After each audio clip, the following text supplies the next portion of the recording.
atravesando junto a Canara. केटू पहाड़ सरमाई मुहिम जोई की नई तारीख रकम हुई। नॉर्दर्न एरिया का शुमार दुनिया के खूबसूरत और पुरअमन इलाकों में होता है।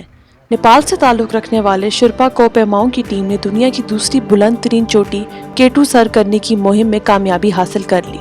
तवक्को की जा रही थी कि आज दोपहर 1 बजे से 2 बजे के दरमियान चोटी सर कर ली जाएगी, मगर नेपाली कोपएमा ने हिम्मत और जज्बे के साथ ये कर दिखाया। नेपाली कोपएमाओं की क़यादत मेंगमा गाइल शिरपा कर रहे हैं। टीम ने चोटी सर करके सरमाई मुहिम जोई की एक नई तारीख रकम कर दी।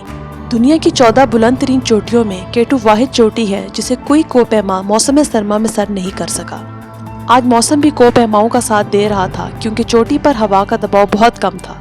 इस वक्त इस पहाड़ की मुहिम जोई पर 3 अलग अलग टीमें मशगूल हैं, जिनमें अमेरिका, कनाडा और पाकिस्तान के कोपएमा मोहम्मद अली सतपारा, इनके बेटे साजिद सतपारा भी शामिल हैं। शिंग डाला शिरपा की क़यादत में 50 के करीब कोपएमाओं की एक टीम भी केटू सर करने की मुहिम में मसरूफ़ है।